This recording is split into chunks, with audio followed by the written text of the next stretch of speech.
እጅግ በጣም ያሳዝናል። ካህኑ በሌሊት በተኙበት በቤታቸው በጥይት ተመተው ተገደሉ። ኦርቶዶክስ በመሆናቸው ምክንያት ሰላሌ ላይ 7 ሰው ሲገደል 22 ሰው ቆስሏል። ከ50 በላይ ታፍኖ ተወስዷል። መናኙ ላይ ሰይፍ ተመዟል፣ ገጀራም ተስሎባቸዋል። ይህ ሁሉ እየሆነ ያለው በኢሊባቦር መቱ ከተማ በፈለገ ሕይወት ቅድስት ኪዳነ ምሕረት አንድነት ገዳም ላይ ነው። አዎ ይኸውልህ አንድ ነገር ቢሆን እዚህ ቦታ የሆነ ነገር ቢደርስብኝ ጠቅላይ ሚኒስትር ዶክተር አብይ አህመድ በጋሞ ዞን በመሬት መንሸራተት አደጋ ሕይወታቸውን ላጡ ዜጎች መንግስት እርዳታ እንደሚያደርጉ አረጋግጠው ክፉኛ ማዘናቸውንም አስታውቀዋል። ሰላም ጤና ይስጥልን። ስለነቋችሁልኝ በአዲስ ቪዲዮ ተመልሼ መጣሁ። በዚህ ቪዲዮ የምንመለከተው እንግዲህ ዛሬም በአሳዛኝ ዜና ነው የመጣሁት። የምንመለከተው በሰሜን ወሎ እንግዲህ አንድ አባታችን ወይም ደግሞ አንድ ካህን ቤት ውስጥ በተኙበት ቦታ በጥይት ተመተው ተገለዋል። እሱን የምንመለከት ነው የሚሆነው። እነዚህንም ወደ ሰላሌ ወደ 7 ሰው ሲገለው ወደ 21 የሚጠጉ ወገኖቻችን ደግሞ እንደቆሰሉ የሰማን ነው የምንገኘው። እነዚህ ነው ታፍነው የተወሰዱም አሉ። ምንድነው ጉዳዩ? እሱን የምንመለከት ነው የሚሆነው። እነዚህ ነው በኢትዮጵያ የ3 ቀን ሀዘን ታውጇል። እንደዚህ ነው ጠቅላይ ሚኒስትሩ ያስለቀሳቸው ነገር ምንድነው? እሱን የምንመለከት ነው የሚሆነው።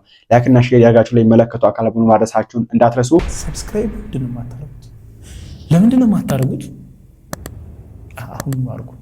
መጀመሪያ የምንመለከተው እንግዲህ ያው ቤተክርስቲያን ሁሌ ስቃይ ውስጥ ሁሌ ስደት ላይ ሁሌ መከራ ላይ እንደምናውቀውና ዛሬ ደግሞ እንግዲህ አንድ አባት በተኙበት ቤታቸው በጥይት ተመተው ተገለዋልና እስቲ እንመልከት።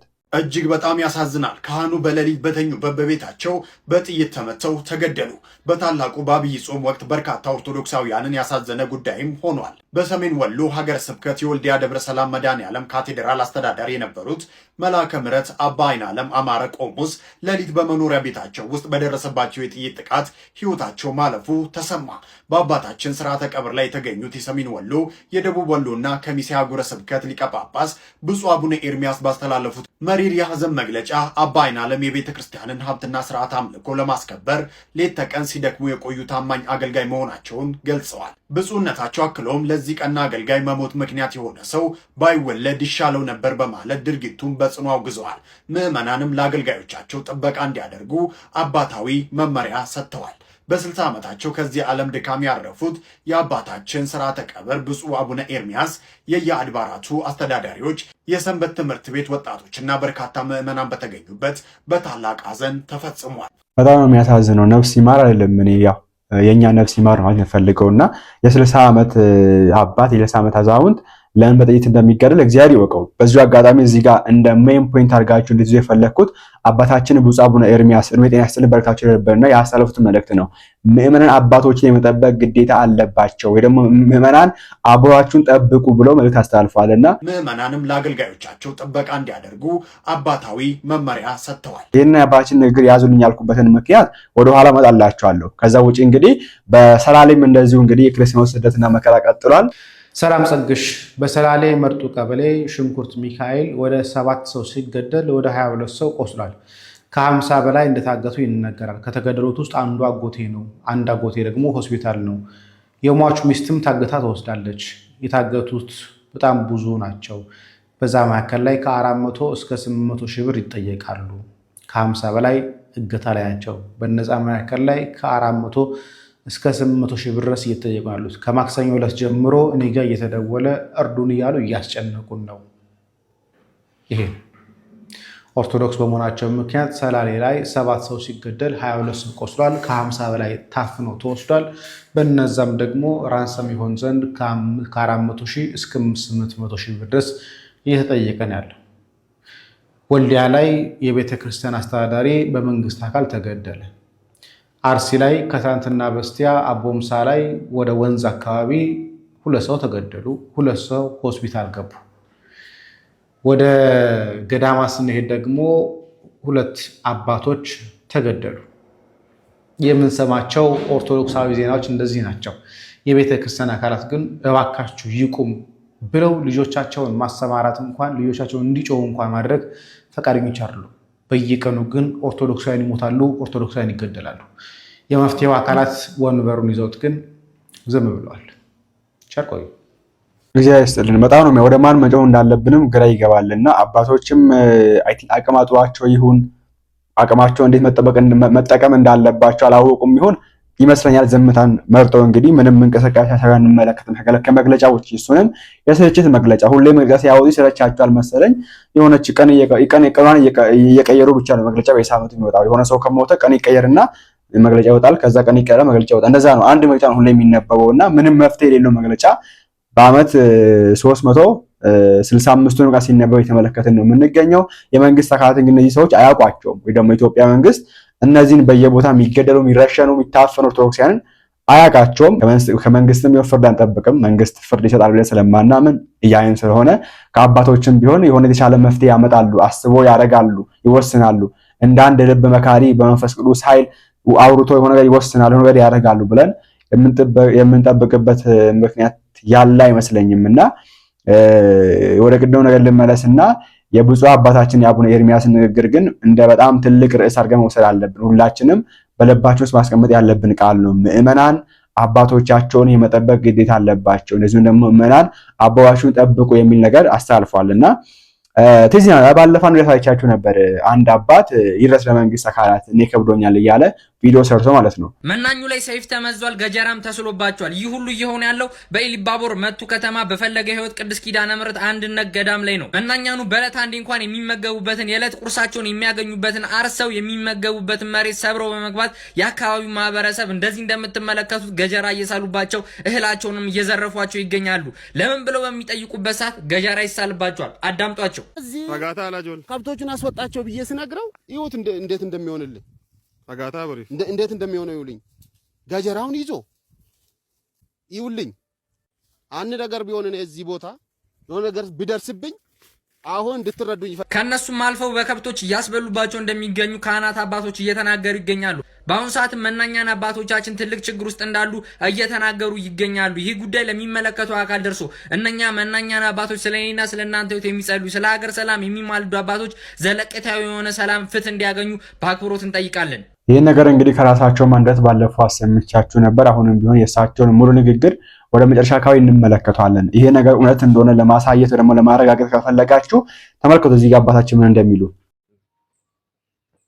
እንግዲህ ውሸት የሚመስላችሁ ውሸት ነው አይደለም የምትሉት ይኸው የወደሙት ሙዝ የነዚህ ከነዚህ ጋር የተተከሉ ናቸው ይኸው ከነዚህ ጋር ማለት ነው የወደሙትን ደግሞ አሳያችኋለሁ ከነዚህ ጋር ይኸው ከነዚህ ጋር የተተከሉት ነው የወደሙት እንዳለ አንድም የሌለው ላሳያችሁ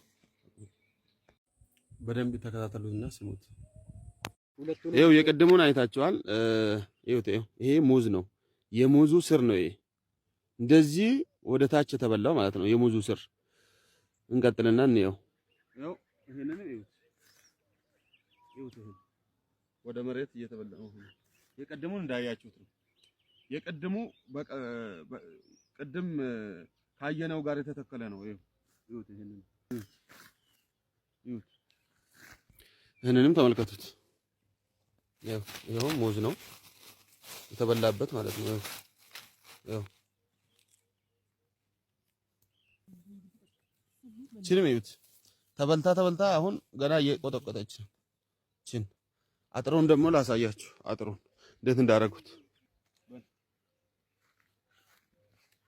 ለሙዙ የታጠረ ወይ አጥሩ ይሄ ነው ለሙዙ የታጠረ ማለት እንዴት እንደሆነ ደግሞ እያያችሁ እንደዚህ ነው አሁን እንደዚህ ጥቅጥ ብሎ ታስሮ ነበር አሁን በዚህ እንደምታዩት ነው እንግዲህ ይሄ በጣም ትልቅ ንቀት ነው ባይዘው እነዚህን አባቶች የተናቁት ባይዘው ይሄ ቤተክርስቲያን ለምን የተናቅነው እኛ ነን ለመናገር እኛ ምዕመናን ኦኬ ቤተክርስቲያን ወጣቶች የቤተክርስቲያን የጀርባ አጥንት የምትባሉ ሰንበት ትምህርት ቤቶች በዛ ጋር የምትገኙ እናንተ ተነቃችሁ ነው ቤተክርስቲያን ያስደፈራችሁት እንጂ እነዚህም አባት አልተናቁም ቤተክርስቲያኑ አልተናቀችም አንደኛ የተናቃችሁ እናንተ ናችሁ ምንም እንደማታመጡ ምንም ማድረግ እንደማትችሉ ቢያንስ ምንም መከራከር እንደማትችሉ ተው ማለት እንደማትችሉ ስለሚያውቁ በዚህ መንገድ ደፍረው ውስጥ ገብተው ቤተክርስቲያኗን ቅጽር ግቢ ሰብረው ገብተው አጥሯን አፍርሰው ገብተው ቤተክርስቲያኗን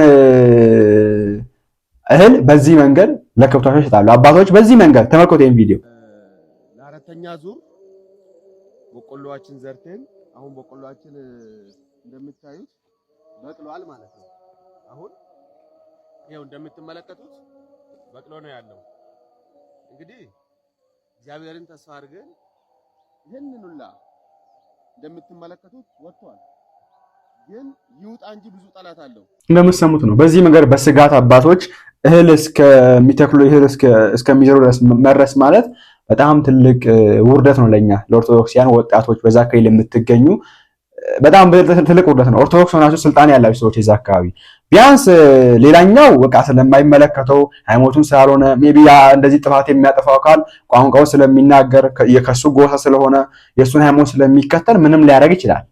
የሚመለከተው አካል እዛ አካባቢ የሚገኘው ማለት ነው።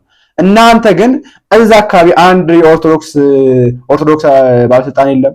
እዛ አካባቢ አንድ ኦርቶዶክስ ወታደር የለም። እነዚህ ሰዎች ተው የሚላቸው በኃይል መጥተው ኦኬ ወንጀል የለም እኮ ህግን ማስከበር እኮ ነው። ኦኬ ማስከበር ያባቸው አካላት ማስከበር ሲያቀታቸው መሃል ገብታችሁ ሃይማኖታችሁም ነው ይመለከታችኋል፣ የህግም አካል ናችሁ፣ ተው አትንኩ እነዚህ አካላት እነዚህ ሰዎች እኛ ነገር አትንኩ ብሎ መናገር እንዴት ይከብዳችኋል? እዛ አካባቢ የምትገኙ ወጣቶች ኦርቶዶክስ የላችሁ ወጣት የሚባል ነገር የለም። እዚያ የኛ አባት የሚናገሩበት አካባቢ ላይ የለም ወጣት። በጣም ነው የምታሳፍሩት።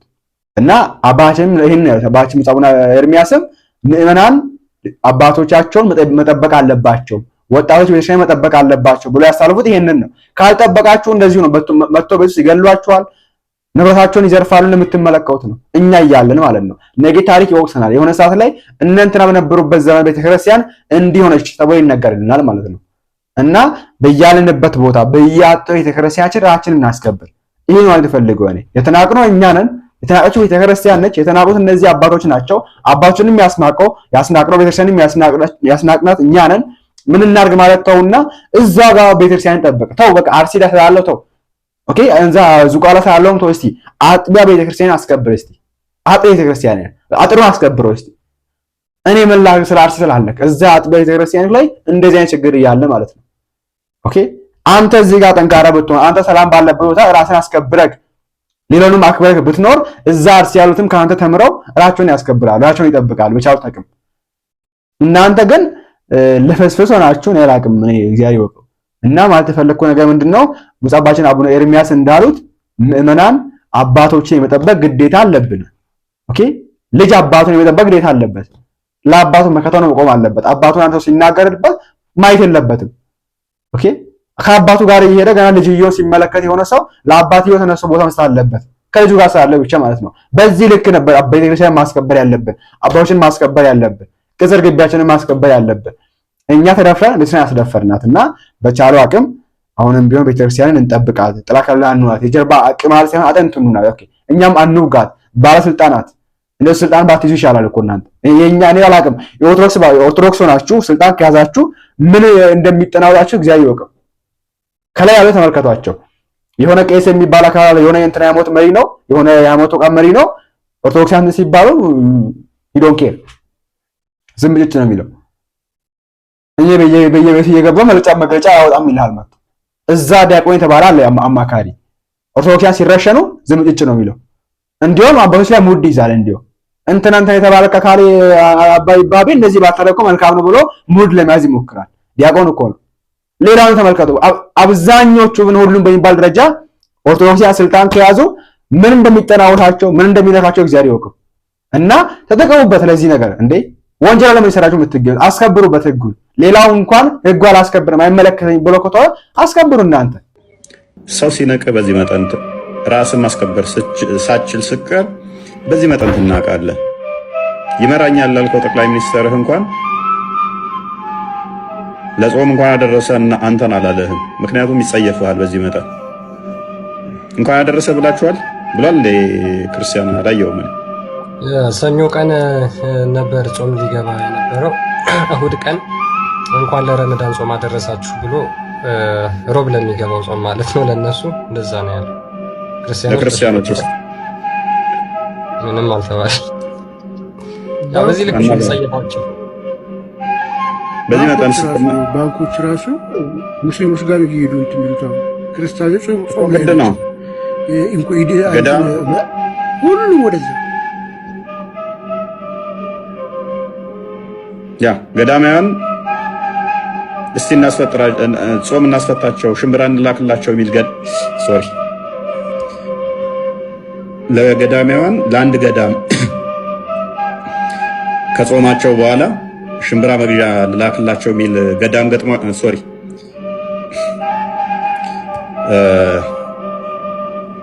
ለገዳማውያን ለአንድ ገዳም ጾም ማስፈቻ አንድ ቀን እንኳን ቢሆን ባንክም ሆነ ኤርፖርትም ሲያስፈጠር ነበረ። አንድ ቀን እንኳን ለአንድ ገዳም እንኳን የሽምብራ መግዣ አንድ ኩንታል ሽምብራ ልላክላቸው ያለ ገጥሟቸዋል። ይንቋቸዋል፣ ጸየፏቸዋል። ተራ ናችሁ። ምክንያቱም ራሳችሁን አስነቃችኋል። ራሳችሁን ያስናቃችሁት የምትገኙበት፣ የምትውሉበት፣ የምታደርጉት እንድትሰደቡ፣ እንድትናቁ፣ እንዲጸየፏችሁ አደረጓችሁ። መንግስት የናቃችሁ የተጸየፋችሁ ራሳችሁ መበሉ ስለሆናችሁ፣ ልክስክሶች ስለሆናችሁ፣ ሆዳሞች ስለሆናችሁ አያችሁ፣ ናቃችሁ።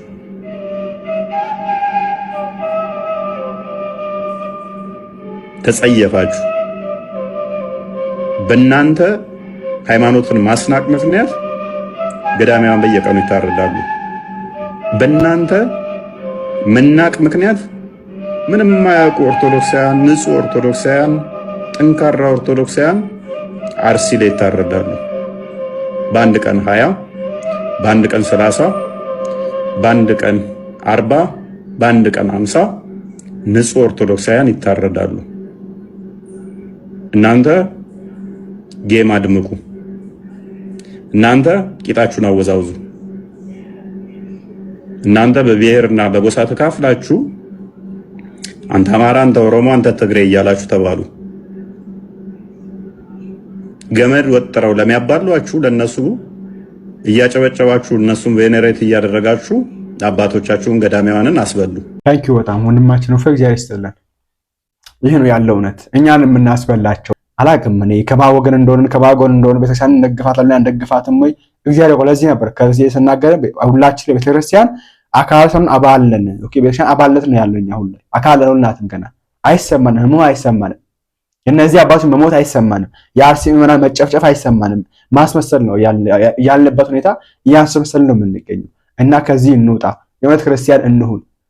ሌሎች ቤተክርስቲያን እንዲህ ብታደርግ ይሻላል እያላችሁ አታውሩ። አንተ አድርገው እስቲ መጀመሪያ አንተ ቤተክርስቲያን ምን አደረክ የሚለው ነገር ላይ ፎከስ ብናደርግ የሚሻል ይመስለኛል። አሁን የተረዳሁት ነገር ሙስሊሞች እኮ ለሁሉም ሽጥ ከሙስሊም ግዛ የሚል ህግ አላቸው ይላል ማለት እና ታዲያ ምን ከኦርቶዶክስ ግዛ የሚል ህግ እንዲኖራቸው ነበር የምትጠብቁት? እንደዛ የምትጠብቁት? አንተ ሄደክ እኔ አህዱ ባንክ ነው የምጠቀመው እንልከው ሙድ የሚስ ክርስቲያን ነው ካለ ያለው ሙስሊሙ ጋር ሄደህ ግን ሙስሊሙ ምን ባንክ መጠቀም ስትለው ሂጅራ ባንክ ከብሎ ከመለስለት ማሻአላ ነው የሚለው፣ ደስ ነው የሚለው። እኛ ግን አህዱ ባንክ ነው የምንጠቀመው ከተባለ ራሱ ሙድ ነው የምንያያዘው። እንትን ነው ሄል ነው በላ ከተባለ ራሱ የሆነ የክርስቲያን ስም ያለበት ከሆነ ሙድ ነው የምንያያዘው። እና በዚህ ልክ እኛችን አድክመናት አቅም ስታጠኛ መተና ሁሉ ላይ እንዲህ ብታረግ እኮ አሪፍ ነው ቤተክርስቲያኗ እኮ እንዲህ ብታስተካክል ይሄን ብታረግ እንዲህ ብታረግ አንተ ምን አረክለ ቤተክርስቲያን? አንተ ከአንተ በኩል የሚጠበቀው የተወጣክ ነው። አጥያክን እያከበርክ ነው፣ እያስቀደስክ ነው፣ እየሄድክ ነው። የሚሆነውን ነገር ዙሪያ የተመለከትክ ነው የምትገኘው ወይስ በቃ እንደ አህያ ዝም ብለህ በተነዳህበት ነው የምትሄደው? እና ፕሊዝ ሰፋ አድርጋችሁ አስቡ፣ ጊዜ ወስዳችሁ አስቡ። ጠቅላይ ሚኒስትር ዶክተር አብይ አህመድ በጋሞ ዞን በመሬት መንሸራተት አደጋ ሕይወታቸውን ላጡ ዜጎች መንግስት እርዳታ እንደሚያደርጉ አረጋግጠው ክፉኛ ማዘናቸውንም አስታውቀዋል። ጠቅላይ ሚኒስትር ዶክተር አብይ አህመድ በዞኑ በተከሰተው ድንገተኛ የመሬት መንሸራተት ሕይወታቸውን ላጡ ዜጎች የተሰማቸውን ሀዘንም ገልጸዋል። ችግሩን በዘላቂነት ለመፍታት እንዲቻልም ተገቢውን ጥናትና ስራ መከናወን አለበት፣ የጥንቃቄ ተግባራት አስፈላጊ ናቸው ሲሉም አጽንኦት ሰጥተዋል። የጠቅላይ ሚኒስትሩ በጋሞ ዞን የተፈጠረውን ንግግራችሁ ነበር። ወደዚያ አምርቶ እንግዲህ አጽናንተዋል፣ አልቅሰዋል ነገርና ታንኪ በጣም አስፈልጋለሁ። ስንወቅስ ነበር። ደስ የሚል ነገር ነው፣ ይበል የሚያሰኝ ነው። ግን ዘላቂ መፍትሄ ይሻል ነገር ይየው። ዘላቂ መፍትሄ ይሻል። አደጋና ስጋት የምትባሉ አላችሁ። ይሄ ነገር የሚመለከተው አካል አለ ኢትዮጵያ ውስጥ እንደ ተቋም ከህዝብ ብር የሚወስድ አካል አለ። ቀረጥ የሚቆረጥ ቫት የሚቆረጥ አካል አለ ኢትዮጵያ ውስጥ። ያ ቫት የሚቆረጥ አካል በዚህ ጉዳይ መጠየቅ አለበት፣ ማስቆም አለበት ስንል ሙሉ ሙሉ ላይ ያደርገው ይችላል ከእግዚአብሔር የመጣ ነገር እስከሆነ ድረስ ማለት ነው። ግን በተቻለው አቅም ቀድሞ ፕሪዲክት አድርጎ ይሄን ነገር ህዝቡ ከዛ አካባቢ እንዲነሳ ሊፈጠር የሚችለው ስጋት በሙሉ ጥንቃቄ አድርጎ መጠበቅ አለበት። ህዝቡን ማስጠንቀቅ ነበረበት አጥንቶ እነዚህ ነገሮችን እና ይሄን ነገር በተቻለ አቅም ሄዶ ማልቀስ ሄዶ መጮው ሁሌ እርዳታ ማድረግ ሳይሆን ዘላቂ መፍትሄ እንዲሰጠው የሚመለከተው አካል ሊሰራበት ይገባል ብዬ አምናለሁ። እኔ ሰላም፣ እንዴት አምሽታችኋል? ዛሬ ደስ የሚል ዜና ሰማሁኝ። የህዝብ ተወካዮች ምክር ቤት 3 የሐዘን ቀናትን አውጇል በኢትዮጵያ። አይ ቲንክ ባንዲራ ዝቅ ብሎ እንትን ይላል። ይሄ የታወጀው በጋሞ በተነሳው ጎርፍ ለሞቱ እንዲያውም በአደጋው እንትን ላሉ ሰዎች ነው። አይ ቲንክ 80 ሰዎች አካባቢ ነው የሞቱት። እንደዚህ አይነት ዜና መስማት ማለት የህዝብ ተወካዮች ምክር ቤት ኃላፊነት ተሰምቶት እንደዚህ አይነት ነገሮችን ሲያደርግ ለጠፋ ጥፋት እውቅና ሲሰጥ ደስ ይላል። የእውነት ጋሞ ወንድሞቻችን እዛ አካባቢ ያላችሁ ሰዎች ሁሉ ሀዘናችን ነው እና የህዝብ ተወካዮች ምክር ቤት ምሳሌ ሊሆን የሚገባውን ነገር ነው የሰራው። ይሄ እንዳለ ሆኖ የኔ ጥያቄ የህዝብ ተወካዮች ምክር ቤት እንደዚህ አይነት ውድና ምርጥ ውሳኔዎችን ለመወሰን መስፈርቱ ምንድን ነው? ሰዎች በምን ሲሞቱ ነው እንደዚህ አይነት ውሳኔዎችን የሚወስነው የሚለውን ግን ኩዌስችን ማድረግ እፈልጋለሁ። ባለፈው 131 ሰዎች አሬስት ተገድለው ነበር። ባለፉት 2 ዓመታት አይ ቲንክ 2000 ምናምን ሰዎች ናቸው የሞቱት። የእነዚህም ሰዎች ሞት ያሳዝናል። ማለት ሀገራችን ብለው በሰላም በተቀመጡበት አካባቢ ታጣቂዎች መጥተው ታጣቂዎቹ ዓላማቸው ምንም ይሁን ገበሬን፣ ቄስን፣ ህፃናትን መግደል አስነዋሪ ነገር ነው። የህዝብ ተወካዮች ምክር ቤት ለእነዚህ ሰዎች የሀዘን ቀን የሚያወጀው መቼ ነው? ስለ እነዚህ ሰዎች የሚወያየው መቼ ነው? በጣም ሊሰመርበት የሚገባ ጥያቄ። ማለት ሁለቱም አካባቢ ሞት ነው የተከሰተው። እዛ በጣም ያሳዝናል። እግዚአብሔር ይባርካችሁ። ስለ ኃላፊነት ስሜታችሁ ሀዘናችንን ስለተካፈላችሁን የጋሞ ወንድሞቻችን ናቸው እና እንደዚህ አይነት ቦታ ላይ ሀዘን መግለጽ ጥሩ ነው። ግን ያረሲው ገበሬዎች ስለተገደሉ ማለት ባይዘወይ ግጭት አይደለም። መጡ፣ ገደሏቸው፣ ሄዱ ነው። መሳሪያ የላቸውም። ህግንና መንግስትን ተማምነው የተቀመጡት እነዚህ ሰዎች እና የእነዚህን ሰዎች ሞት እውቅናን የምንሰጠው ቤተሰቦቻቸውን እንደዚህ ኦፊሻሊ እግዚአብሔር ያጽናችሁ፣ ሀዘናቸው ነው። ከዛ በኋላ እነዚህን ወንጀለኞች የገቡበት ገብተን ለፍርድ እናቀርባለን ብለን የምንናገረው መቼ ነው? ሀሳብ ገብቷቸዋል? ክሊር ማለት የሀዘን ቀን እንኳን ባያሳውጅ ማለት ለተገደለው ሀጂ ጎንደር ላይ ማለት ነው መንግስት ወጥቶ ሀዘኑን የሚገልጥበት አንድም ሰው ያለ ምክንያት መሞት አለበትም ብሎ የለበትም ለፍርድ እናቀርባለን ብሎ የሚናገረው መቼ ነው? እና መስፈርታችን ምንድን ነው የሚለው ቢታይ ግዴላችሁም። ሁልጊዜ ከእውነትና ከህዝብ ጋር ቆሙ። የህዝብ ተወካዮች ናቸውና። ታንኪዩ በጣም ትልቅ ሹን ያነሳው ያረሳው ነገር ነው ያነሳውና መስፈርቱ ምን እንደሆነ ብትነግሩ ደስ ይላል በጣም። ኦኬ ጠቅላይ ሚኒስትሩን ለማልቀስ መስፈርቱ ምንድን ነው? ዶክተር አብይ አህመድ ሰው ሲሞት ሄዶ ለማልቀስ መስፈርቶት ምንድን ነው የሚለው ነገር ብትነግሩን በጣም ደስ ባለ ይልናል። እንዲሁም እኛ ምክንያቱም ያ ነው የምንገኘው። እናስታውሳለን ከ1 2 ወር በፊት በአርሲ ኦልሞስት ከ150 በላይ ኦርቶዶክስ ተጨፍጭፈዋል። ከ150 በላይ ኦርቶዶክሳውያን በአንድ ወር ውስጥ ወይ ደግሞ 2 ወር ውስጥ ባልሞላው ጊዜ ውስጥ ሞተዋል። ሰሞኑን ደግሞ ድጋሚ ወደ 37 እንደዛ አካባቢ ወደ ኦልሞስት ወደ 40 የሚጠጉ ኦርቶዶክሳውያን ተገለዋል። ኦኬ በየቦታውም ይታፈኑ አሉና አንድም የመንግስት አካል ትንፍሽ ስለ አልተመለከትነውም፣ አልሰማንም። እንደውም ይሄን ነገር ለማስቆም እንሞክራለን የሚል ነገር እንኳን አልሰማንም። አይደለም ሄዶ እስከ ቦታው ማጽናናት መግለጫም አልወጣም እንደምናስታውሰው ነውና መስፈርቱ ምንድነው ለእናንተ? ኦኬ ሰው ጾም ሲገባ ሄዶ ለማፍጠር መስፈርቱ ምንድነው? ወይ ደግሞ ሰዎቹ ጾም ለማስፈታት መስፈርቱ ምንድነው? አሁን ሙስሊሞች ከሄዳችሁ በየዓመቱ በሳምንት 3 ቀን ታፈጥራላችሁ። ጠቅላይ ሚኒስትሩ ሚስቶቻቸውን ጨምረው ሌሎችንም የቅርባቸው ሚዲያ አካላትን ጨምረው በሳምንት 3 ቀን ሙስሊሞች ጋር ያፈጥራሉ፣ ወይ ደግሞ 2 ቀን ያፈጥራሉ በየዓመቱ። ኦኬ ኦርቶዶክሶች ጋር ቆሎ ይዞ ለመሄድ መስፈርቱ ምንድነው? ይሄን ቢነገረን። ኦኬ በአንድ ተመሳሳይ ሰዓት ላይ የጾሙ ሙስሊሞች ጋር ብቻ ለይተው የሚወስን ነገር ይሄን የምልቅ ቅናት ኖሮብን እናንተ መታችሁ ስለኛ ጋር ስለጾም ስለፈታችሁ የምትጨምሩት ነገር ኖሮ የምትቀንሱት ነገር ኖሮ የምታምጡት በረከት ነው አይደለም የምንልበት ምክንያት እንደ ህዝብ ነው። እንደ ህዝብን በመምራታችሁ መጠን መርጦ አልቃሽ መሆንና መርጦ ለመጥቀም እኔ አይታየም ተገኝ ነው ስለማላስብ ነውና እንደው ጾም መታችሁ ለመፍታት ምንድነው መስፈርታችሁ? መስፈርታችሁ ምንድነው? የሐዘን መግለጫ ለማውጣት እናንተ ሰው ሲሞት ነው። ሰው ሲሞት ከሆነ ኢትዮጵያ ውስጥ ሰው ሳይሞት ያለበት ቀን በተለይ ኦርቶዶክሳውያን ሳይሞት ባሉበት ቀን ያለፉበት ወር አመት ቀን የለም። በየቀኑ ይገላሉ፣ ይጨፈጨፋሉ። አንድ ቀን አታወጡም። በዚህ በኩል ነው ሲከናወን እንመለከታለን። ኦርቶዶክሳውያን በአመት አቤት ሰባት ጾም አላቸው። በሰባቱም ጾም ላይ አንድን ጾም ላይ ስታስፈቱ እንመለከትም። በአመት አንድ ጾም ያላቸው ሰዎች ግን ሄዳችሁ አብራችሁ በሳምንት 3 ቀን ስታፈጥሩ እንመለከታለን። አብራችሁ ወይ ደግሞ ጾም ስትፈቱ እንመለከታለን። መስፈርታችሁ ምንድነው? ሌሎች ነው ስንመለከት በዚህ አንፃር ማለት ነውና እሱንም ብታሳውቁን በጣም ደስ ይላል ፈልጋለሁ። እናንተ በዚህ ወደ ሳችሁ አስከምኑበት ተቀጣዩ ነው እንመለሳለን። ላይክ እና ሼር ማድረግ እንዳይረሳ። እግዚአብሔር አምላካችን ሀገራችን ኢትዮጵያን ተባዳናችን ይጠብቅልን። ቸር ቆዩልኝ።